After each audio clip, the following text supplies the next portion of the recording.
Okay. Hare Krishna. Om Jnana Timirandasya Jnana Jana Salakaya Chakshur Unmilitam Jena Tasmai Sri Gurave Namaha.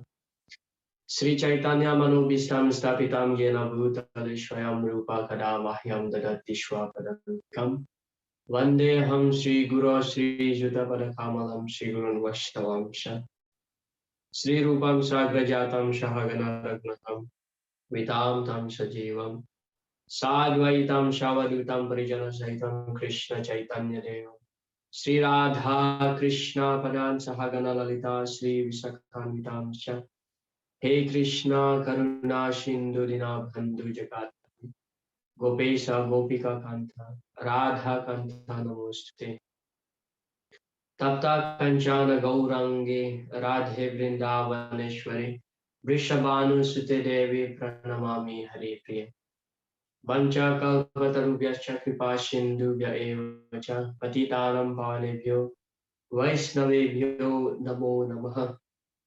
Jai Sri Krishna Chaitanya Prabhu Nityananda Sri Advaita Gadadhara Srivasadi Gaura Bhakta Vrinda Hare Krishna Krishna Krishna Hare Hare Hare Rama Rama Rama Hare Hare Mukam Karoti Vachalam Panglam Pete Yat Kripatamahang Vande Sri Gurundinataranam Paramanandamadhavam Sri Chataneshwaram Kadanchana Smrite Yasmin Duskaram Sukaram Bhavat Vismrite Viparitam Shat Sri Chaitanya Namamitam. Hare Krishna. So welcome to all the devotees present tonight for our English Bhakti Sastri class. Continue. So I'd like to encourage devotees to open up their videos. Hare Krishna. So yesterday we have discussed about how Krishna is the ultimate goal of all paths, of all spiritual paths, and he award the result according to how far we surrender to him. He reciprocates accordingly. And then we discuss about Krishna is the creator of the Varnashram system, yet he is actually not bound by any rules and regulation within the Varnashram system. But even though he is not bound by any rules and regulation, but whenever he descends to the material world, he acts according to Varnashram. So that was the first part of our yesterday's discussion. And then the second part of our discussion is that we were discussing again about Karma Yoga, or basically Krishna explained to Arjuna how to act on the transcendental platform by which we are acting, but there is no material reaction. So Krishna consciousness or Karma Yoga is called inaction. Although we are performing some activities, but that's in the category of akarma, because there is no material result. Yeah? So Krishna consciousness will not give us any punya, material punya, but it will give us a transcendental credit, which is beyond the conception of punya and papa. Sudam apapa vidam. It's pure. So that was explained by Krishna to Arjuna, that one must act in the transcendental platform. So there are three types of activities, karma, vikarma, and akarma. So karma refers to good activities, pious activities, and then vikarma refers to sinful actions, or that activities which is not according to the Vedic injunction. And then akarma, or Krishna consciousness. So our today's discussion, here it is, the overview. From text 25 to 33, sacrifices lead to transcendental knowledge. So after describing how to act on the transcendental platform, so what is action in the transcendental platform? Is karma yoga or acting in Krishna consciousness. Yeah. So that's transcendental platform. Dedicating one's activities to Krishna. Yeah. Krishna describes a variety of sacrifices because the ultimate goal of these sacrifices is transcendental knowledge, which is the theme of this chapter, yeah, Gyan Yoga. Sacrifice has already been discussed in Bhagavad Gita 3.9 to 16. Yeah, Yagya Karma no Nyatra, start from that verse. Where Krishna explained that without sacrifice to Vishnu, one cannot live happily in this world. Yagyartha karmano nyatra. Yagyasista sinashanto muchyanti sarva kilbisai. Because when there is no sacrifice, that means whatever we enjoy is simply sin. Then how can a person full of sin can be happy? So that's how the logic is. Yeah. And that's the law. Okay, we continue our discussion from text number 25. Some yogis perfectly worship the demigods by offering different sacrifices to them, and some offer sacrifices in the fire of the Supreme Brahman.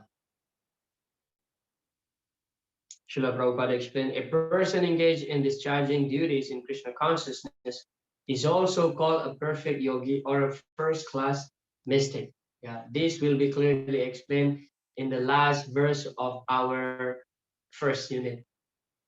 Yeah, Yogi Nama Pisarvesa. So devotee is also called yogi. We are bhakti yogis. Yeah? So there are three things explained here. First one is that about the karma kandis or materialists. Yeah. So the sacrifice is offered to the demigods.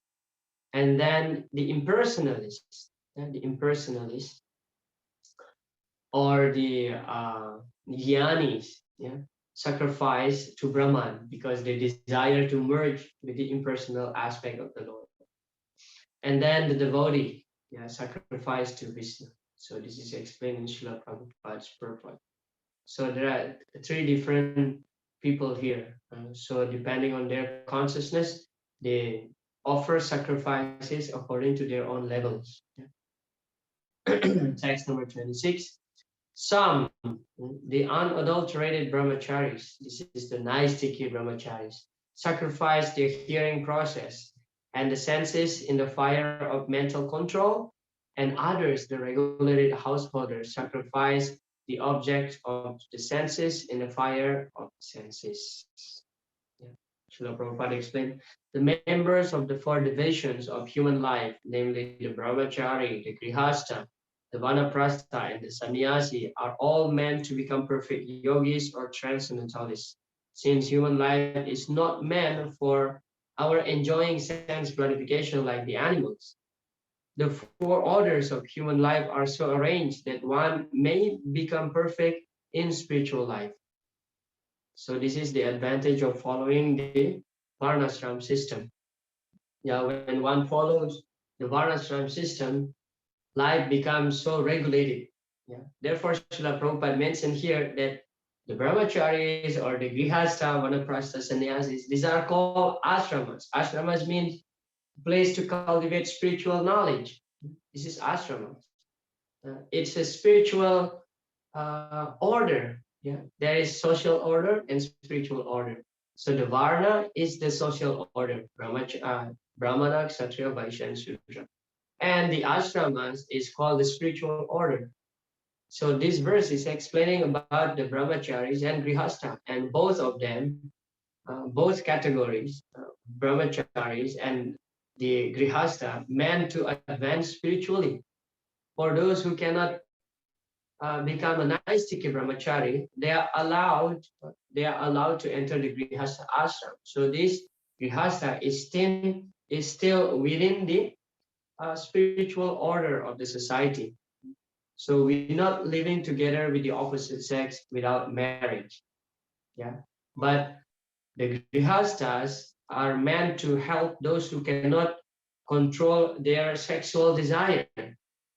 And ultimately, those who are entering the grihastha ashram meant to control their sexual desire. They are allowed to enjoy sense gratification, but on a regulated basis. There are some regulation. Yeah, we are not living like the animal, as Srila Prabhupada mentioned. Yeah, ahar nidra bhaya maitunam cha samanya etat pasubir naranam dharmo hitesam adhiko viseso dharme nahina pasubi naranam. So dharme nahina pasubi naranam. Those who don't understand about dharma, they are non different from the animals. Yeah. The animals has only four propensities: ahar, nidra, bhaya, and maitu. Yeah. Sleeping, eating, mating, and defending. That's it. So those who do not engage in Krishna consciousness simply engage in the four propensities like the animal. So dharma hitesa madiko viseso dharmena hina pasubhi narana. So that person, that soul, although he gets the human form of life, but he's not different than the animals. Yeah. Therefore, Varnashram, Prabhupada explained many times, actually, human civilizations start from Varnashram. Without following Varnashram, human life is none better than animalistic life. Yeah, because there is no regulation. There is no marriage in animal life. Yeah, the animal can have sex with their own mother, with their own sister, no problem, because they are animals. They are not bound by any rules and regulation. But we human, we are bound by rules and regulation. If we break the rules and regulation, we'll get karma, we'll get karmic reaction. So in the human life, so we are creating karma. But in the animal life, they simply burning their karma.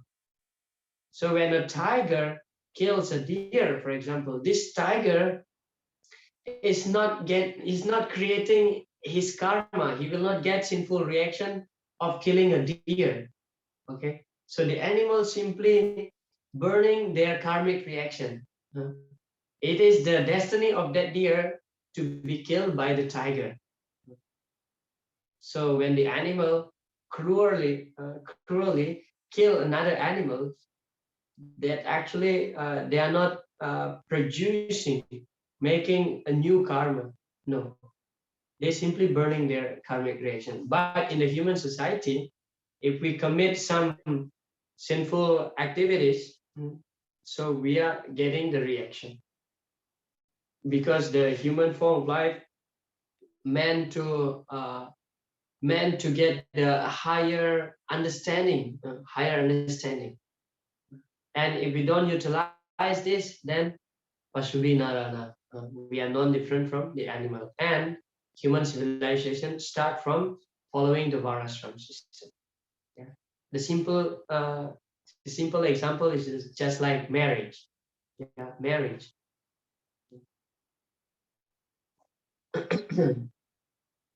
Yeah, here there is a lecture by Srila Prabhupada. Prabhupada mentioned, just like I have several times said, the marriage is sense gratification, sex life, but there is some control. People become responsible. By a responsible life, they can make advance. Irresponsible life will not help. Grihastha life means a license for sense gratification. Yeah? But then we must know that sense gratification means material life. It may be systematic or not systematic. Sense gratification means material life. But our aim is to transcend this material life and come to the spiritual life, platform of spiritual life that is required. Yeah. So Dharma Viruddha Bhutesu Kamo Asmi, Krishna says later, you will find this in the 7th chapter. I am sex life which is not contrary to religious principles. Yeah. So when we talk about Grihastha, that means the center of our life is Krishna. It is different from the Grihamedis. The Grihastha and Grihamedi, this should be clearly understood. Okay, when we talk about Grihastha, that means our center of activities is Krishna. We are engaging all the family members in the worship of the Lord. Yeah. Therefore, it is very essential for the Grihastha to have deities at home. Yeah, to have deities at home, and that deities, Krishna's deities, Gaurnitai or whoever, is actually the center of all our activities. We are working, and the result is offered to Krishna. So similarly, when engaging in sexual activities also, that should be meant for producing Krishna consciousness children. Yeah. So in that way, that lusty desire, that propensity can be utilized for a good cause. Yeah, for a good cause. So the Grihamedis is different. Okay. Nidraya hriyate naktam vyavayana chavavaya diva chakte haya rajan kutumba varane nava. Yeah, this is explained by Srila uh, Sukadev Goswami to Pariksit Maharaj. Yeah. So Nidraya Hriyate Nakam. At night, the Grihamedis, their engagement is simply sleeping or having sexual intercourse, and during daytime, Kutumba Bharanenava, they are working hard and maintaining their family members. Yeah. So when we act in such a way that in our householder life, we are centering on Krishna, so that our life actually becomes perfected. Yeah, becomes perfect. So in that way, Varnashram is very helpful. Because not all of us can remain as a brahmachari. That's a fact. Okay. And text number 27, others who are interested in achieving self-realization through control of the mind and senses offer the functions of all the senses and of the light breathe as oblation into the fire of the controlled mind.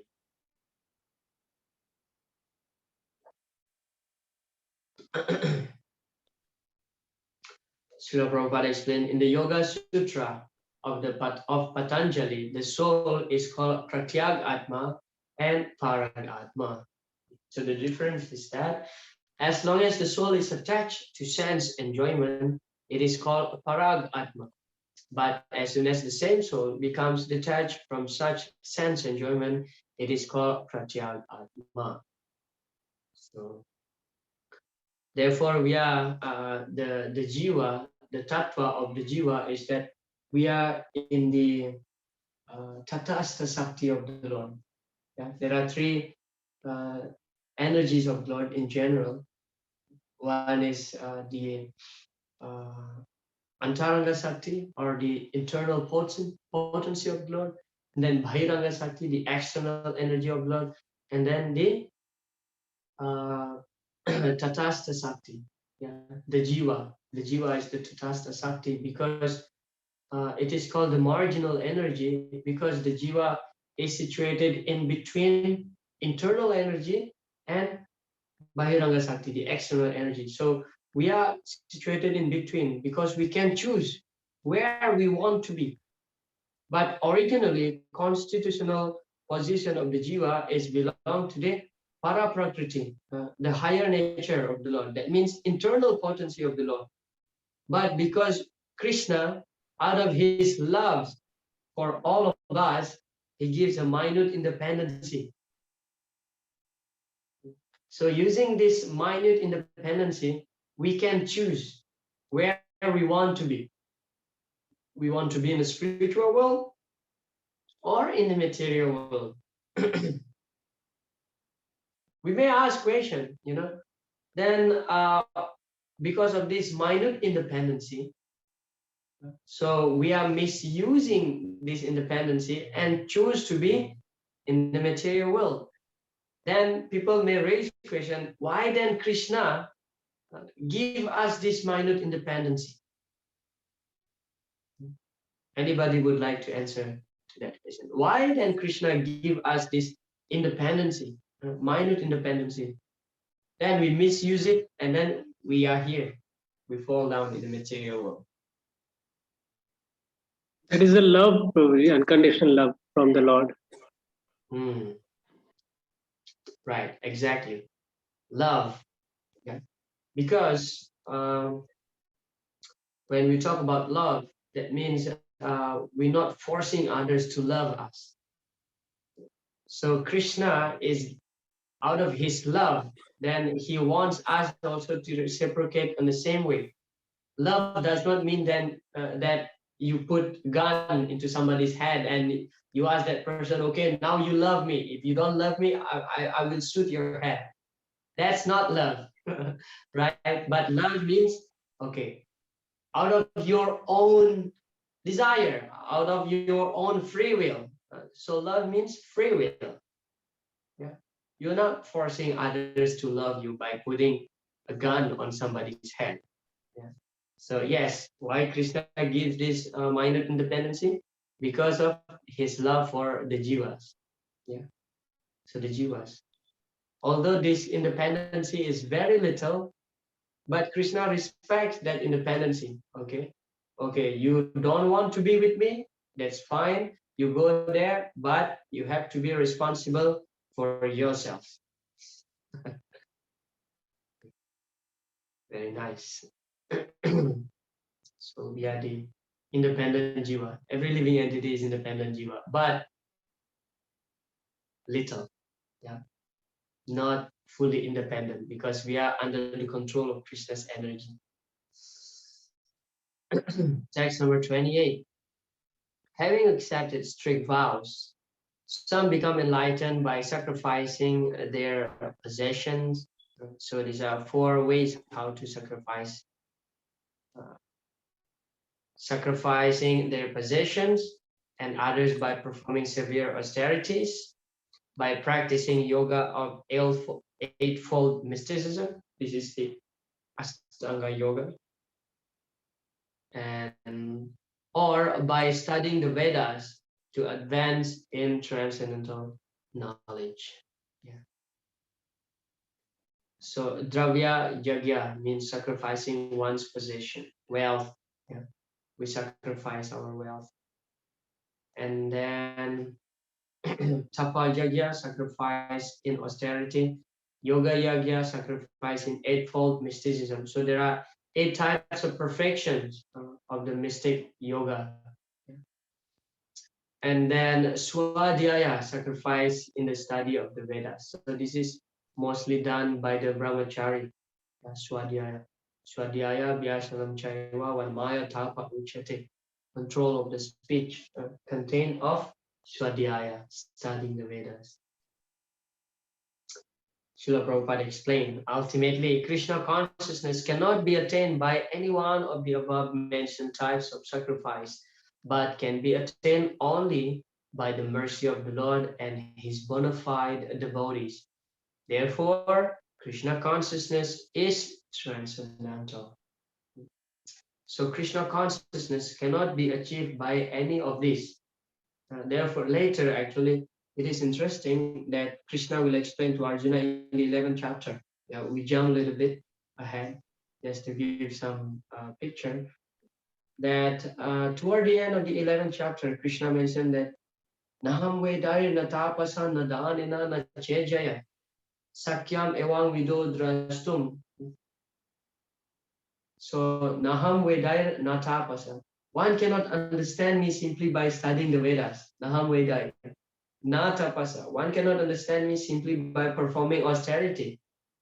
Na dhanena means one cannot understand me simply by giving charity. And how to understand Krishna?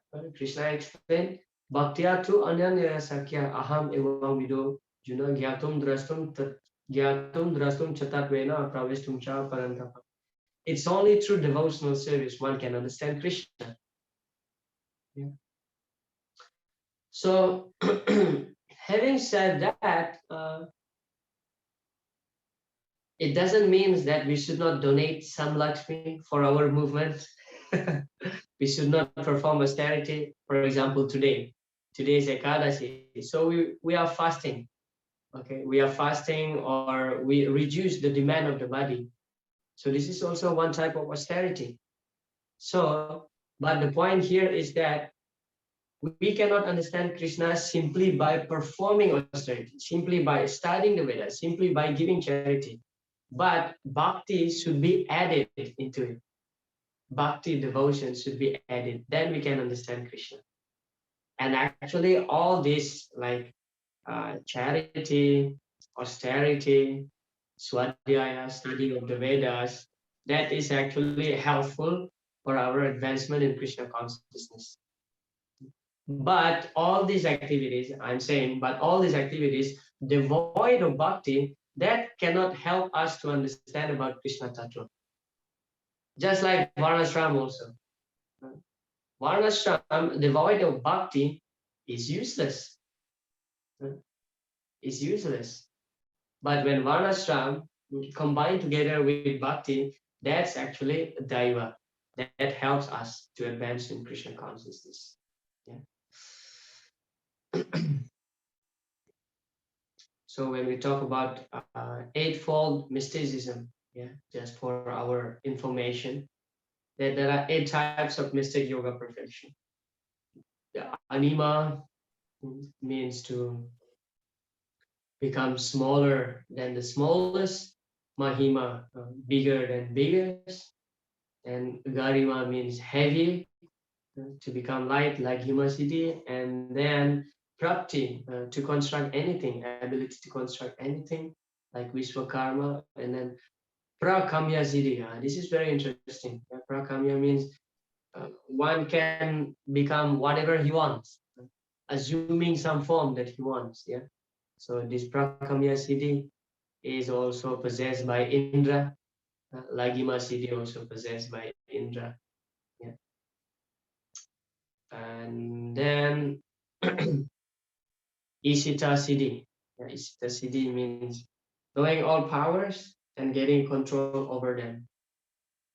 And then Vasita Siddhi is the ability of getting a control on life and death.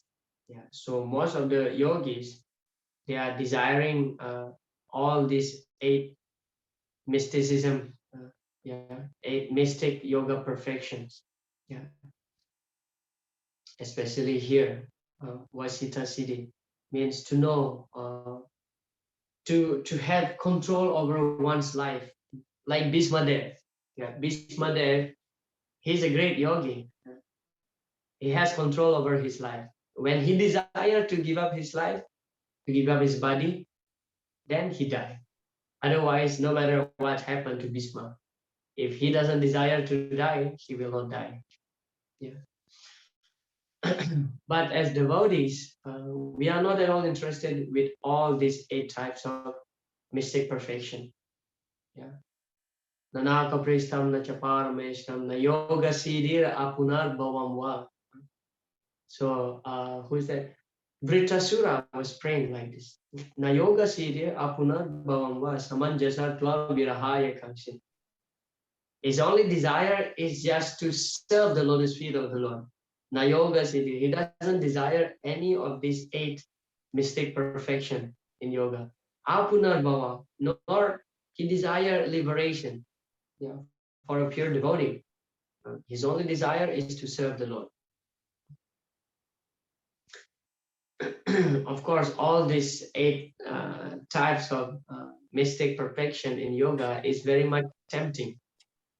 Imagine if you can assume uh, your uh, your form into another, yeah, as what you desire. Then and it's actually dangerous to have this kind of yogic perfection, because our mind will always drag us to perform some sinful activities. For example, like Indra. Yeah, Lord Indra, being the king of heaven, he's of course so powerful, and he can become smaller than the smallest. He almost uh, possessing all these 8 mystic powers. Yeah. So Indra, he can change his form into whatever he desires. So one time when uh, Indra was witnessing the beauty of the wife of Gautama Muni. Yeah. So immediately Indra becomes lusty.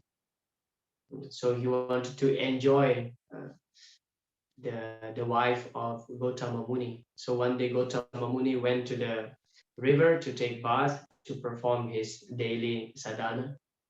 So his wife was alone at home. And then Indra came down from heaven and assuming the form of Gautama Muni. And then he entered the house. And then practically speaking, Indra was raping the wife of Gautama Muni. Of course, she didn't know because Indra was in disguise of Gautama Muni. So she thought that that's her husband. So they had sexual intercourse, right? And then after that, Indra left. And after some time, not long, so Gautama Muni, the real Gautama Muni, came home. And then now Gautama Muni's wife becomes confused. Gautama Muni's wife becomes confused. And then Gautama Muni, using his power also, he could detect actually that was Indra, came and raped her and raped his wife. And Gautama Muni became so angry and then he cursed Indra. Indra, because you are so fond of the vagina, so your body will be full of vaginas. And then immediately Indra's body becomes full of vaginas. And Indra came, apologized to Gautama Muni. And Gautama Muni said, curse is already uttered, it cannot be withdrawn. But we can make some adjustment because Indra said, how can I appear in the front of assembly with this kind of body, full of vaginas? And then Gautama Muni said, okay, we will transform these vaginas into eyes. Therefore, Indra's body full of eyes. Yeah, that's how Lord Indra got eyes all over his body. But the point here is that I'm making that when we get some kind of this kind of eight mystic yogic perfection, because our mind is so mischievous, it's actually drag us to perform some sinful activities. Better don't desire, don't desire to have this. Just desire to serve the Lord. That's it. Very dangerous.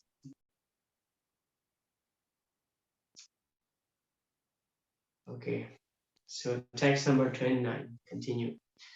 Still others who are inclined to the process of breath restraint to remain in trance, practice by offering the movement of the outgoing breath into the incoming and the incoming breath into the outgoing, and thus at last remain in trance, stopping all breathing. Others curtailing the eating process, offer the outgoing breath into itself as a sacrifice. Srila Prabhupada explained, by practice of Kumbhaka Yoga. So when we control our breathing process, this is called Kumbhaka Yoga. Yeah, like Dhruva Maharaj was controlling, he was practicing this Kumbhaka Yoga. Yeah. One can increase the duration of life for perfection in spiritual realization. The intelligent yogi is interested in attaining perfection in one life without waiting for the next. Thus, by practicing Kumbhaka Yoga, the yogis increase their duration of life by many, many years. So actually, in our life, we already have we are allotted how much breathing we have in this life. When that number is over, that means over. So the yogi who can control their breathing, sometimes they breathe only once in a 12 days, for example, just once in the 12 days. Therefore, their duration of life is increasing. Of course, the purpose of increasing their life to prolong their longevity is to perfect their life. So they don't want to delay. That their goal is that by this lifetime, they have to go back home, back to Godhead. Yeah. Therefore, they control their breathing process. So full of meditation. Therefore, the meditation in Satya Yuga, people perform this. Yeah, meditation. They are to Vishnu. Meditating for many years. And the perfected yogi who can control their breath can prolong their life in order to perfect their very life in this lifetime. They don't want to wait for the next life. This is called Kumbhaka Yoga, controlling the breathing. When both air currents are completely stopped, one is said to be in Kumbhaka Yoga. But nowadays, hardly people can do this. Maybe maximum 1 minute, 2 minutes, maybe, but not for 12 days. Then, what is the devotee's attitude to longevity? Srila Prabhupada explained, a Krishna conscious person, however, being always situated in the transcendental loving service of the Lord, automatically becomes the controller of the senses. The senses, being always engaged in the service of Krishna, have no chance of becoming otherwise engaged. So at the end of his life, he's naturally transferred to the transcendental plane of the Lord Krishna. Consequently, he makes no attempt to increase his longevity. So this is devotee's attitude toward longevity. Because devotee means we're always ready whenever Krishna calls us. That means whenever we give up our body, we are ready. Anta kale chama mewa smaran mukta kale varan. We should always ready to remember Krishna at the time of death. Ante Narayana Smriti. Then, because we don't know when we will die, so better to always remember Krishna. Otherwise, if we miss the chance, then we will go to some other destination. Smartavya Satatam Vishnu Vismartavya Na Jatuchit Sarva Vidhi Nisedashu Etayor Eva Kinkaraha. Therefore, it is described by Rupa Goswami that these two rules and regulation, they are actually the king of any other rules. Remember, always remember Krishna and never forget Krishna. These two rules. Because we don't know when we will die. So better to always remember Krishna. Prabhupada, many times he explained that Parikshit Maharaj, he's so lucky that he knows that he will die within 7 days. So now he's preparing himself. But we don't know. Maybe in the next second, in the next minute, we don't know, right? We are always busy in making plans, this and that. Okay, next year, this is what I want to achieve in life. Maybe I will build a house. I want to have a car. I want to have aeroplane, blah, blah, blah, and so on. But we don't know. There's one devotee, I remember in Indonesia, there's one devotee. He's like elderly devotee, nice devotee, but he's so ambitious that he wants to make a house. He wants to make a house, so he planned, and he already made the foundation, and then it will be a 5-story building. 5 stories building. And the first one finished, and then he left. First floor is finished, and then he passed away. Suddenly, he got diabetes, and then heart attack and complication. Within 1 day, he just died. The day before, he was so healthy, and then the next day, everything changed, and then he died. So till now, that building is still not completed. So we are busy making this plan, that plan, but we don't know when we will die. Sahanistan Mahachitra Samoha Chavi Brahma Yan Muhurtang Sanam Wapi Vasudeva Nachintaya. This is from the Vishnu Purana. That Vasudeva Nachintaya. If we don't remember Vasudeva even for a moment, then Samoha Chavi Brahma. That's the greatest illusion. That's the greatest loss in our life. Because at any time death can come. So devotee doesn't really care about longevity, because devotee always engaged in Krishna service, as Srila Prabhupada explained here. And naturally, he is ready to give up his body at any time. But it doesn't mean, Prabhupada explained in one in one lecture, that it doesn't mean that when there is a tiger in the front of us, we come and hug the tiger. This is called foolishness. It is not that when we say that the body doesn't really care about longevity. Yeah, whenever we die, it's okay because we are serving Krishna 24 hours. It doesn't mean that when there is a tiger in the front of us, we approach the tiger and hug the tiger. That is called foolishness. Still, we have to endeavor to continue our life, but not over endeavor. Yeah, prayasa, over endeavor. Text number 30. All these performers who know the meaning of sacrifice become cleansed of sinful reactions. And having tasted the nectar of the result of sacrifices, they advance toward the supreme eternal atmosphere. Okay. Remember, this topic of discussion is that how sacrifice leads to transcendental knowledge. There are two purposes of sacrifice. One is to award sense control. So by performing sacrifice, we are controlling our senses. Okay, that means sacrifice means can be sacrificing the senses, sacrificing the will, sacrificing the hearing process as described before. So sacrifice means we are sacrificing. We are giving up some kind of enjoyment for higher purpose. This is called sacrifice. And then the second one is that to free the performer from sinful reaction. Yagya sista sina santo muchante sarva kil bisahi bunjate te twagam papa ye pachantet makaran. So when we perform sacrifice, that means the offering becomes purified. Yeah, the performers. Prabhupada says sense gratification is the root cause of material existence. Yes, that's true.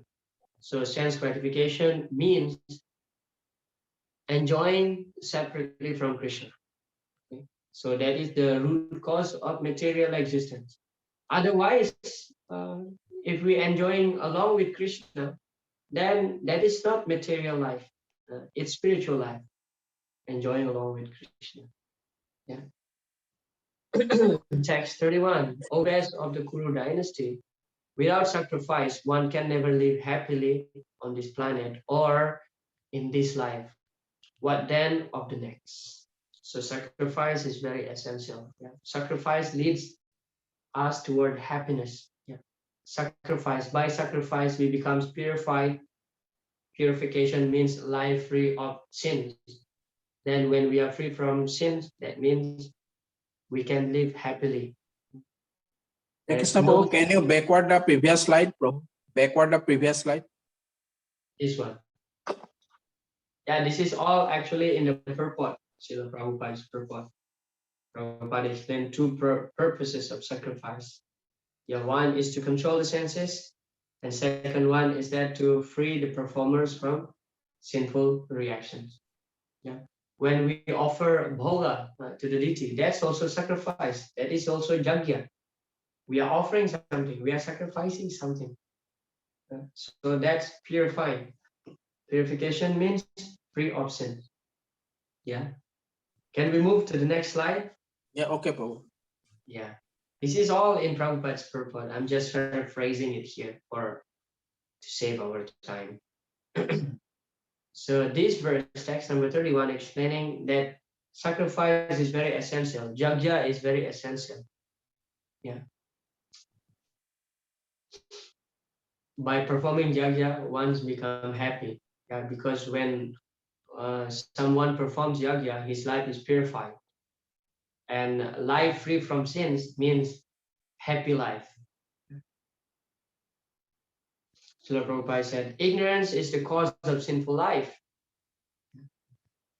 Kutam bijam palon mukam. This is explained in Bhakti Rasamrita Sindhu. Yeah, the cycle of unhappiness start from ignorance, avidya, and then it is come to the seeds, bijam, palon mukam. Bijam means the seeds. Seed of sinful activities is desire. Desire to sin is the seed. Then when one performs sinful reaction, naturally he will get karmic reaction, and from that karmic reaction, he is suffering. Yeah. Ignorance is the cause of sinful life, and sinful life is the cause of one's dragging on in material existence. The human form of life is the only loophole by which one may get out of this entanglement. The Vedas, therefore, give us a chance for escape by pointing out the paths of religion, economic comfort, regulated sense gratification, and at last the means to get out of miserable condition entirely. Yeah. So the human form like kamashana indriya priti labo jiveta yavata jivasya tattva jigyasa na ato yacheha karma. This is the purpose of human existence. Yeah. Jivasya tattva jigyasa, to inquire about the absolute truth. So Prabhupada mentioned that the human form of life is the only loophole by which we can escape from this material existence.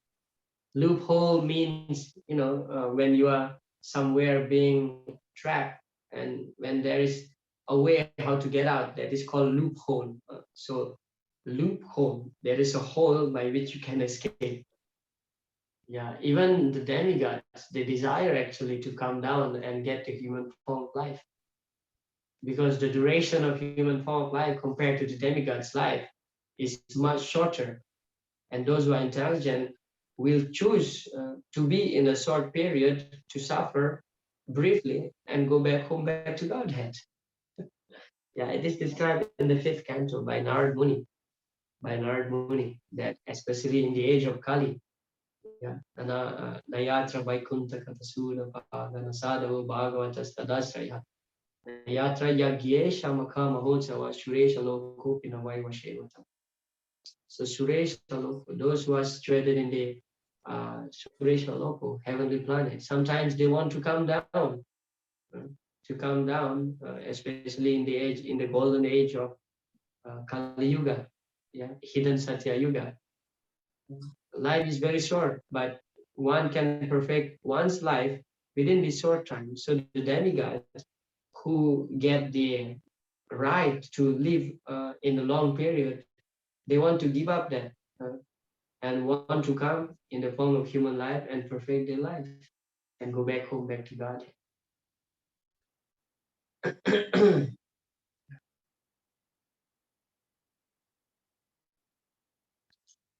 But the highest kind of happiness that a man can achieve is to be promoted to the spiritual planets by a practice of Krishna consciousness.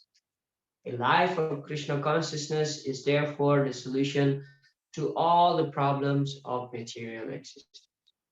Srila Prabhupada is very bold here, where he said, a life of Krishna consciousness is therefore the solution to all problems of material existence. Yeah. So there are so many problems actually in our lives. Yeah. This problem, that problem. Recently, I got toothache. I got toothache, and because of this toothache, I could not sleep. And because I could not sleep, so I get the reason. I have the reason of not going for Mangala Arati, because I could not sleep last night, so I can skip Mangala Arati. It's just a simple toothache. How big trouble it is created in my life, this toothache. And Prabhupada explained that that is not real problem.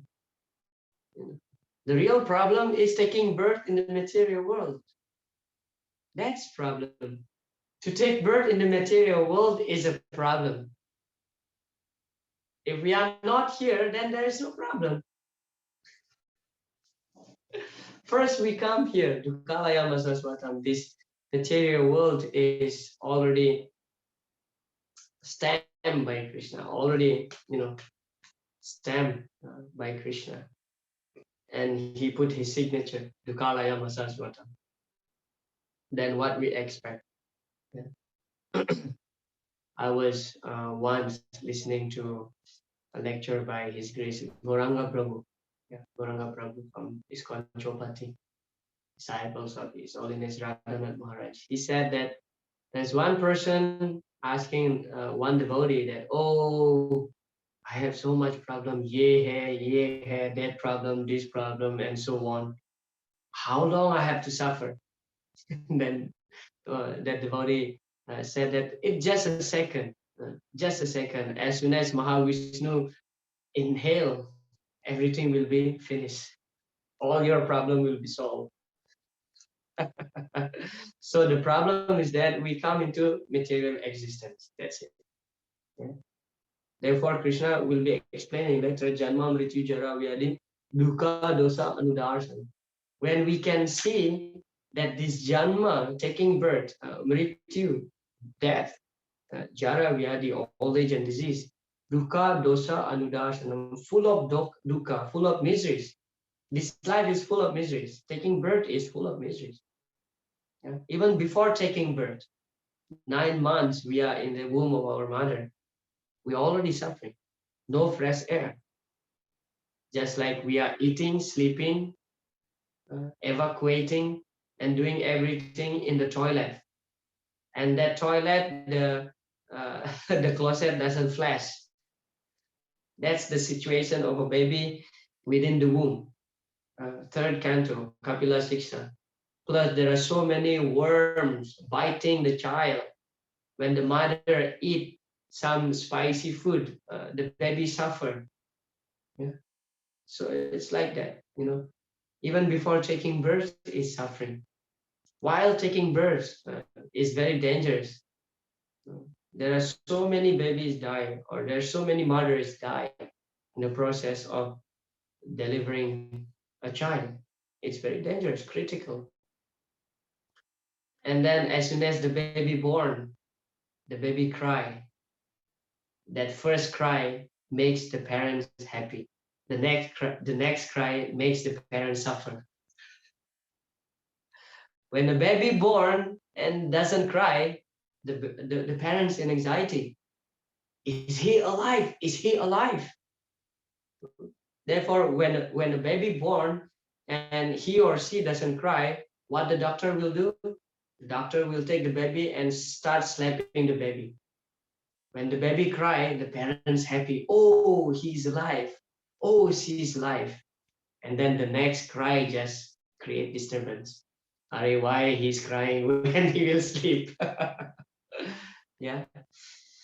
So Janma, Mrityu, Jara, Vyadi, Dukkha, Dosa. Dosa means full of fault, full of problem. Dukkha, Dosa, Anudarsana. When one can see that birth, death, old age, and disease is actually problem, then one's life is actually progressing. When we still hope against hope in this life that someday, one day I'll become happy in material existence, then we are not going anywhere. But when we really realize that this world is just like we are squeezing the sugarcane juice, the sugarcane stick, which is already squeezed. There is no more juice dropping. But we are hoping that I still, if I squeeze more, I'll get some juice. That's our hope in this material life. That's our hope. We are thinking, oh, if I buy a new scooter, I'll be happy. After getting scooter, oh, if I buy this bike, I'll be happy. If I buy a car, I'll be happy. It's go on just like this. Better just to cut it off, end it. Through the process of Krishna consciousness, through the process of transcendental knowledge. How to get transcendental knowledge? By the process of sacrifice. Srila Prabhupada says, Just like we take salt with our food. If you take more, immediately the food is distasteful. And if there is no salt, you cannot take it. You have to take only that much pinch of salt which is prescribed for you. If you think, oh, there's so much salt in the Pacific Ocean, let me take more, let me take it. This is nonsense. This is nonsense. You cannot enjoy any property of God more than what you require. That is the law. Yeah. The bird, the beast, the bird and beast, they are following. You throw immediately one bag of grains in the street. The pigeons will come and they will take as much as they require. That's all. 2, 3, 4, 5, 6, 10. That's all. They will not take at home. You see, this is the nature's law. So actually, this is explained in Srila Prabhupada's purport in the Atyahara Prayasacha verse, yeah, in the Upadesmrita. The Atyahara over iti prayasa, over endeavor, prajalpo niyamagraha. Yeah, Srila Prabhupada explained there, giving the example of the same thing, pigeon. Yeah. If the pigeon see a bag of rice in the street, the pigeon will eat only as much as it requires and then leave. But human will take the whole bag, yeah, and store it for himself. So sense gratification, of course, that verse is talking about we shouldn't, the purpose of human life is not for sense gratification, but doesn't mean that when we take up Krishna consciousness life, we become devotee, we are not allowed to enjoy the senses. We are allowed to enjoy the senses, but within dharma. Yeah, within dharma. For example, if we cook nice preparation and offer to the deities, so we are enjoying, right? We are enjoying our tongue senses, but that's within dharma. We are enjoying the prasadam. We are listening to nice kirtan. We are listening to the nice Krishna katha. So this is enjoyment, and the senses is getting enjoyment, but that enjoyment is within dharma. So Prabhupada gave the example like salt. In material life, if we are enjoying too much, then we will suffer. And if we don't enjoy, also our life is not happy. So we are allowed to enjoy, but not too much. Yeah.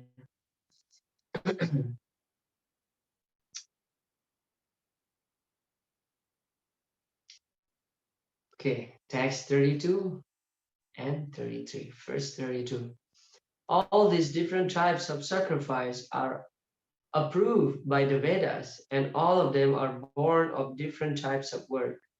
Knowing them as such, you will become liberated.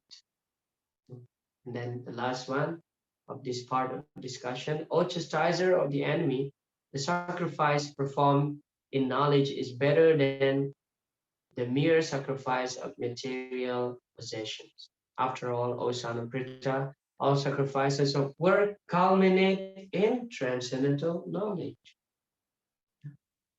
Srila Prabhupada explained, the purpose of all sacrifices is to arrive at the status of complete knowledge, then to gain release from material miseries, and ultimately to engage in loving transcendental service of the Supreme Lord or Krishna consciousness. Real knowledge culminates in Krishna consciousness. Yavidaisya sarver aham eva vidyo, that's Krishna consciousness. To know about Krishna and to act accordingly.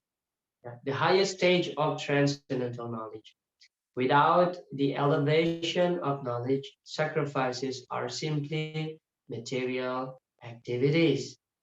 When, however, they are elevated to the level of transcendental knowledge, all such activities enter into the spiritual platform. So this discussion, just to conclude on this discussion, that by sacrifice, performing sacrifice, one derived transcendental knowledge. Then how? How is it? where is the logic? Okay, here is the explanation. So sacrifice will, there are two purposes of sacrifice, as Srila Prabhupada explained. One, to control the senses. Second, to purify our existence. So transcendental knowledge cannot be derived, or Krishna Tattva cannot be derived unless our heart, our mind is purified. Okay, we cannot understand Krishna Tattva simply by reading the books. Yeah. No. Vede Sudurlabam. Vede Sudurlabam. If we try to understand Krishna simply by studying the Vedas, it is Durlabam. Very, very difficult. But Adurlabam Atma Bhaktam. But if one becomes devotee, it becomes Adurlabam. It becomes easy. So devotee means one who sacrifices his life for Krishna.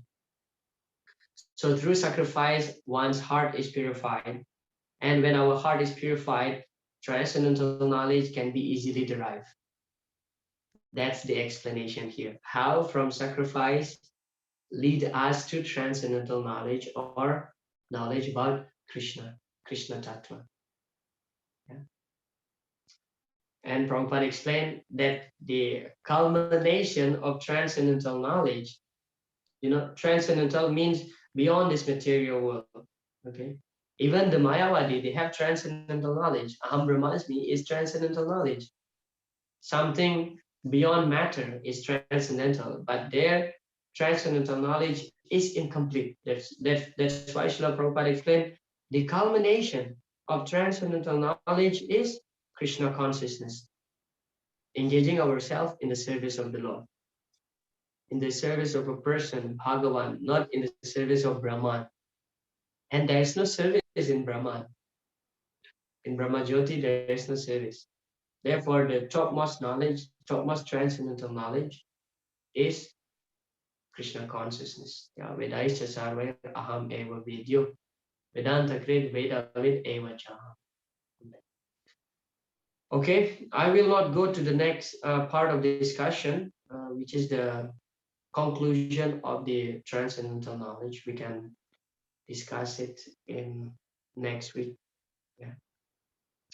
So before I stop, I close the class. Whether any question or comments, we still have like 10 minutes. Hare Krishna Prabhu, as you say that ignorance is the cause of sinful life, and which is the cause of material existence. That ignorance exactly, what does it mean, ignorance? What ignorance actually cause of suffering? Okay, thank you. Very good question. It is not I said, it's Prabhupada said, by the way. So ignorance is the cause of sinful life. Yeah, ignorance is the cause of sinful life. And your question is that what ignorant means. Srila Rupa Goswami nicely explained in the Bhakti Rasamrita Sindhu. Yeah. Ignorance, when we talk about ignorance, it's vast, it's big, But the root of ignorance, Rupa Goswami explained, is the void of understanding that we are the soul. When we think that we are the body, that's actually the first pitfall of our ignorance. Yeah, when we identify ourselves to be the body. Yeah, yaya samohito jiva atmanam tri gunatmakam aropi manutena tam tat kritam chavipadyate. That verse from the Srimad Bhagavatam is actually quoted by Rupa Goswami in Bhakti Rasamrita Sindhu. If we analyze the Bhakti Rasamrita Sindhu, it's actually full of quotation from different sastra, like Bhagavatam or Padma Purana, Vishnu Purana, Garuda Purana, Skanda Purana. Yeah, Rupa Goswami just giving us the evidence one after another. So that verse is quoted also from the Srimad Bhagavatam. Yaya samohito jiva. When the jiva bewildered, atmanam triguna atmakam, when he thinks that he's the product of this material world, of this triguna, he becomes samohita, he becomes bewildered. That's the first ignorance. Atmanam triguna atmakam paropi manute na artam. Although the jiva is pure, when he identifies himself with the body, so his knowledge becomes covered. He's thinking in terms of ahamameti. Paropi manute natam tad kritam chavipadyate. Then he's suffering. Okay, so Rupa Goswami, according to Rupa Goswami, the first ignorance is that ignorance about our real identity, that we are the spirit soul. When we identify ourselves with the body, this is called the upadi. Therefore, Rupa Goswami explained, Sarvo upadi vinirmuktam tatparat vena nirmalam rishikena rishikesam sevanam bhakti rudyate. When we engage in the service of the Lord, the upadi, the designation, material designation, will immediately destroy. We understand that we are not the body. That's first thing. Therefore, the Bhagavad Gita starts from the Atma Tattva Gyan, Sankhya Yoga. That's the first knowledge that we have to clearly understand. We are not the body. So when we understand we are not the body, then other knowledge can follow. But first thing, ignorance means when we don't understand that we are actually the eternal servant of the Lord. Then other types of ignorance will follow, will fall into its places. Then because we don't know this, then we act foolishly, sinfully. When we think that I'm the body, now my main concern, my main project is just about this body. So we are ignoring the higher purpose of life. Is that answering your question, Prabhuji? Yes, Prabhu. Thank you, Prabhu. But Prabhu, I want another question. Even that you said that Gautam Muni cars Indra. Sorry. But Gautam Muni cars Indra, but Sahasrajuni. But he also cars his wife also Hoila. Now, why I understand that Indra is it should be, but why to his wife? He's too innocent. Look like very injustice. Yeah. Sometimes some pastime can be seen in different angle. Yeah, some pastimes can be seen through different angle. But actually, when a great Muni or a great personality giving a curse, that's actually just a hidden blessing. Just a hidden blessing. It looks like injustice, but that's actually a hidden blessing. When Indra got all these eyes all over his body, and later on, actually, when Lord Chaitanya appeared here in Navadvip Dham 500 years ago and performing his pastime. So when Lord Chaitanya was doing his kirtan, everybody was in ecstasy. So Indra came here in Gudrumadvip, and he also started dancing and crying in ecstasy.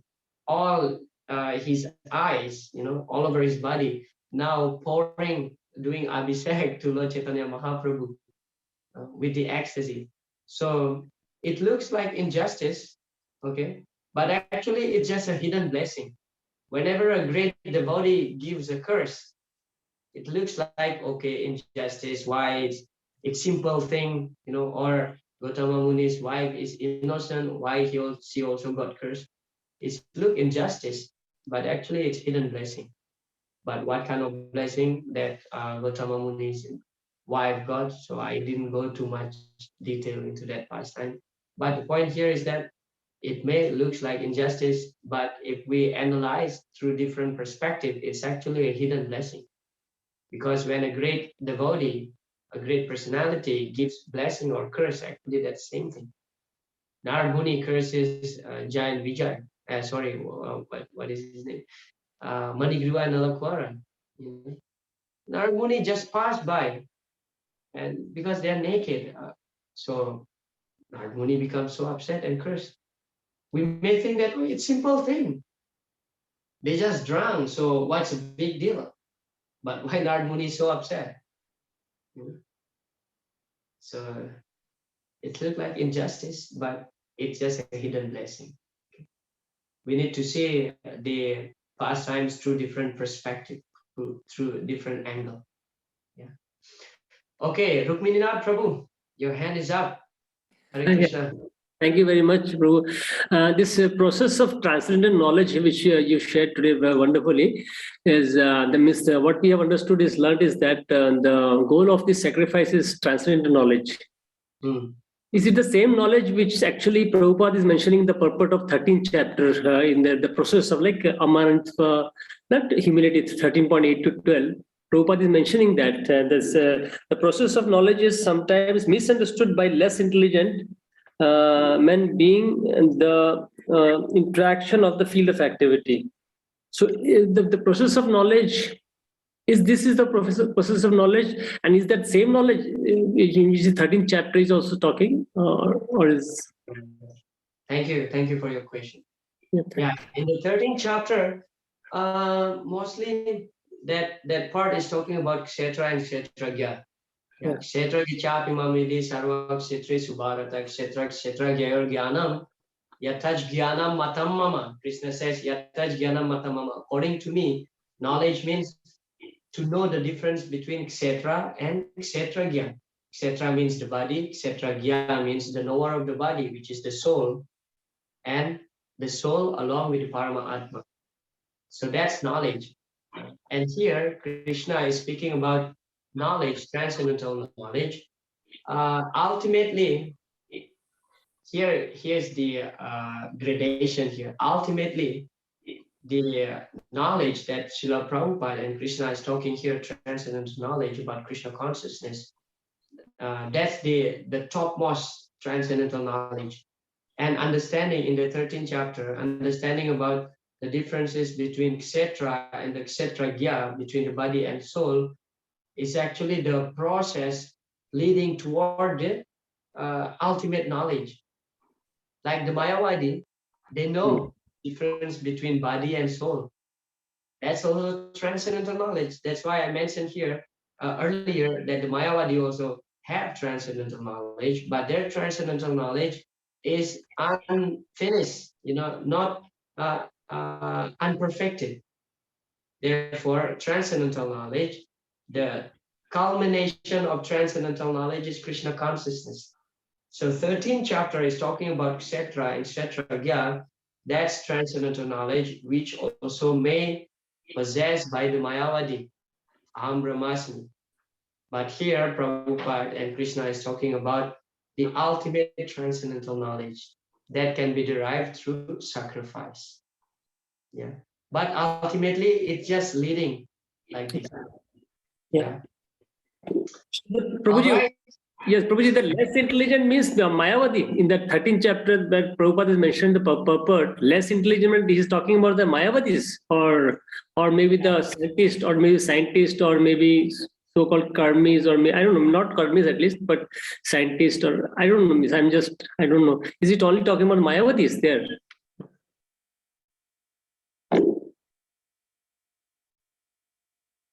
Less intelligence, in that part also Krishna actually addressed the Mayavadi as Abuddhayaha.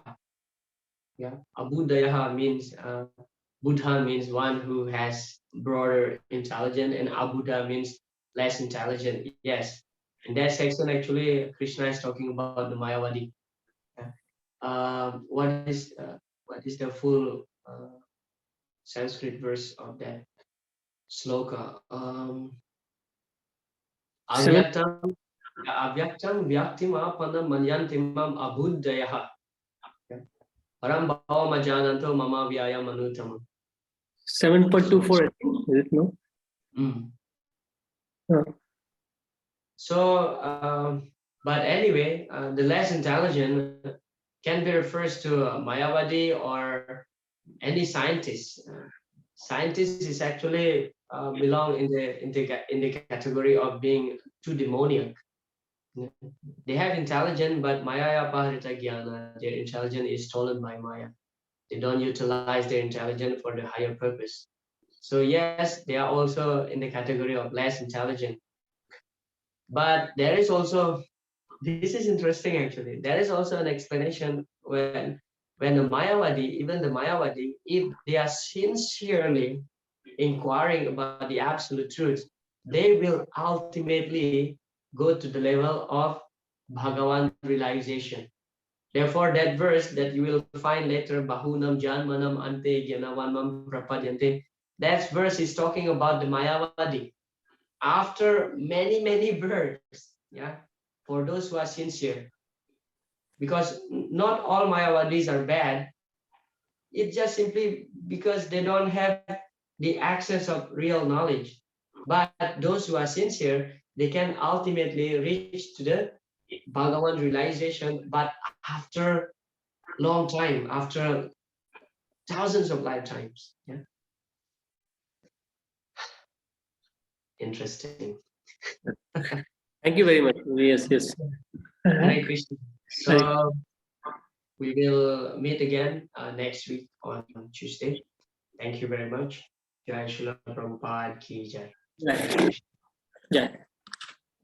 Krishna ki jai.